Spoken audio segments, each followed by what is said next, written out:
Sabihin pananghalian pa lang, oo. Di ka nagkakamali, ako lang yung nagkamali. Kasi lagi naman ako yung mali, di ba? Tuwing nag-aaway tayo, lagi na lang ako yung walang point. Charot. Oy, ganyan ba kayo?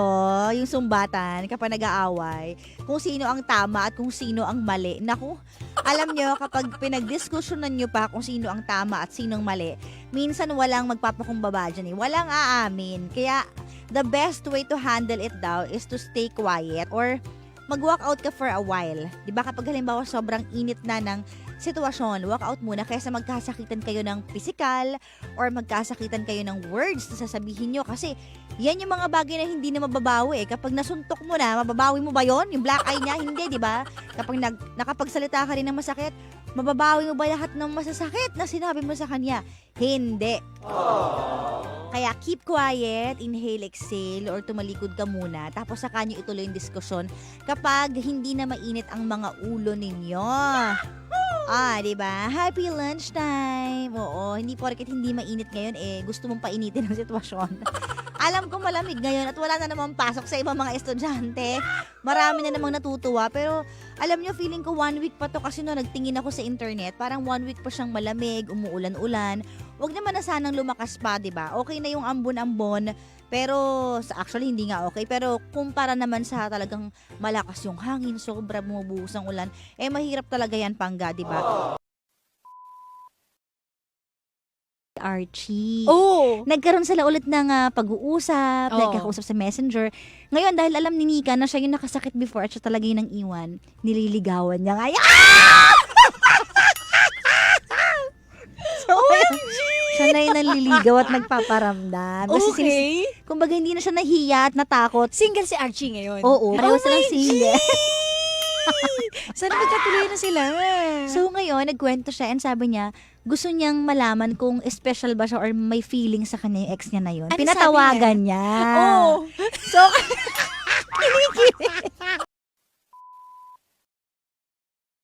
Oh. sabi ko, okay ba sa'yo na mag-usap kayong dalawa? Oh.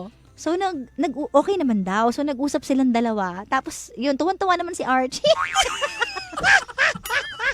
Tapos, nagbigay sila ng message sa isa't isa. Okay. Na, andito naman ako palagi for you. Uy, grabe naman. Ba't di ba sila magkatuluyan?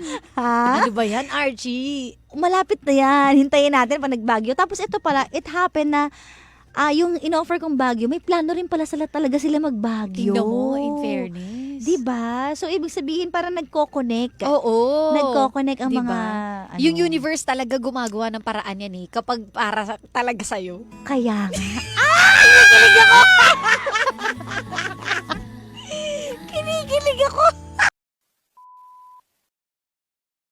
Alam mo yung totoong pagmamahal, hindi talaga nawawala yan eh. Totoo. Diba? Kahit ilang years pa yung lumipas. Kahit Oo. ano pa yung mga, diba may iba nagkakaasawa pa, nagkakaanak. Yes. Pero bumabalik dun sa talagang nilalaman ng puso nila. Totoo yan. Oh. Mare, di ba nga yung mga nasa Facebook na 70 years old, Oo. tas nahanap nila uli yung one great love Oo. nila, tas nagpakasal pa. Oo. Diba? Ibig sabihin talagang talagang kung ano yung nasa puso mo, ang hirap Oo. burahin nun eh. Totoo. Diba? Kaya, Si Archie, nakakainis. sabi ko nga, pag nagkabalikan na talaga kayo, sana dumalaw kayo dito. Oo, Sana may ganyan ulit. May ganyan para ulit bukas. Kaya, alam mo yung ang sarap kiligin kung Oo, nagkabalikan diba? kayo. Kaya nga ano ba yan? Hindi ko to pakakawalan. May nagsasabi kasi na kailangan maging selfish ka sa love kasi ipaglalaban mo yung taong mahal mo. Mm-mm. Pero, ibig sabihin ba pag pinaglaban mo, di ba, pag pinaglaban mo yung taong mahal mo, ikaw nga sumaya ka, pero siya ba sumaya? Correct. Lalo na kung bitaw na siya sa'yo. Totoo. Papakawalan mo na yun syempre. Oo. Hindi ka na dapat maging selfish noon. Yes. Yun na yung ultimate talaga na maibibigay mong pagmamahal. Ipaglalaban mo yung isang tao kapag willing din siya. Oo. 'Di ba? Kumbaga kung pareho kayo ng nararamdaman. Sakla. Pero kung yung isa hindi na talaga uubra, you have to let No. her go. Ang hirap nun, B. Hindi ko kaya. Diba? Sa pilitan to, pilitin natin. show. Sorry sa boses kong pangit. Kasi uso yung sakit ngayon eh. Kaya nakakaloka. Ay, medyo ano yung boses mo? Oo, Medyo inuubo pa ako. bedroom voice, gano'n. Yes. Sexy nga eh. Ay, Ay, sorry. babae ka. Oo nga pala. Nakaherban ako.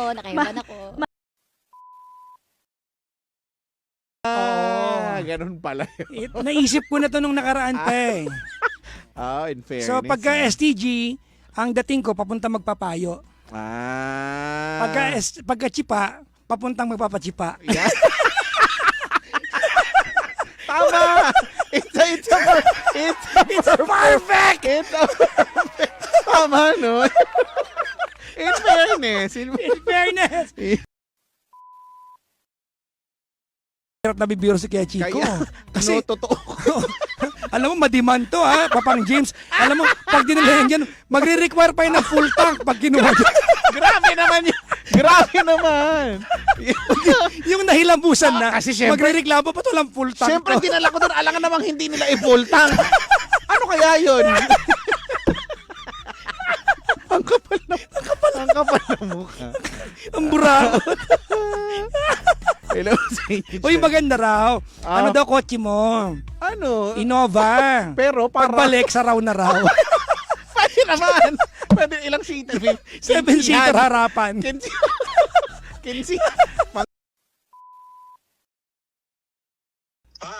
Oh, ayan. Yan Ito na. si Kuya Chico ka. Nako. Sir, i-confirm lang po namin yung beef stroganoff, sir. Hindi, wag po kayong tumawa, seryoso po. Sige. Ay, sige. Sige daw. Parang seryoso na siya. Order pa. Ilang order? Si Chico yung kausap mo pa. Ilang order daw? Ilang order? Hindi, sakto na ako sa 4 lang. Hindi kasi iti-take out ko yung... Hindi naman tayo demanding eh. Ano ba? Pagpunta kayo tomorrow, sige, magpapaorder akong beef stroganoff. May vlog na tayo. Yan. Jose Marichan na naman Oo. sa mga malls nagsisimula Ano ang na. favorite mong song ni Jose Marichan?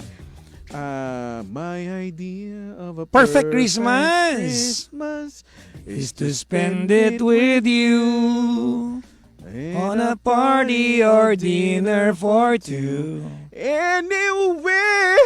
Naging Boyz II Men na siya. Naging Brian. Naging Brian McDay na. Gusto ko yun. Maganda yan. Ang dami naman kasi niyang Oo, di ba? naman Sabi ko talaga. kagabi sa programa ko, pag Christmas sa Pilipinas, ang mga simbolo ng Pasko sa Pilipinas, lantern, Christmas light, Lantern, Christmas tree, parol. Kasama si Kuya Chico, si Jose Marichan. Si Jose Marichan. Oo. Yung mga ganyan. Yan yung mga naunang online platform na selling. Ano yung hanap usap deal? Oo, ano ba 'yon? Hanap usap deal, Di ba? tapos dati- meet up kiss. Tama. Sa amin kasi sabi, hanap usap deal. Sa amin, meet up. Meet up. Meet up. Tapos, lap.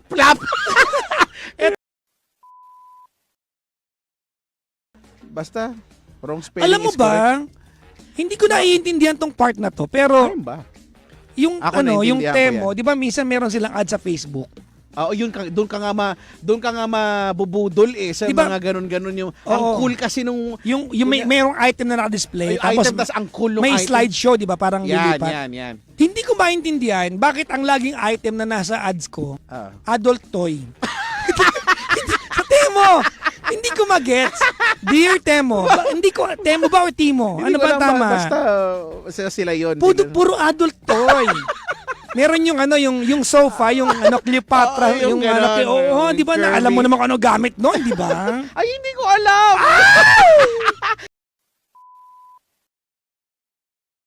Hinahanap ko tuloy kasi gusto kong patunayan sa inyong Yung carousel yung dating sulit. Oo. naging carousel. Gusto kong patunayan sa inyong adult toy lagi yung yung hindi ko maintindihan. May ano bang meron sa akin?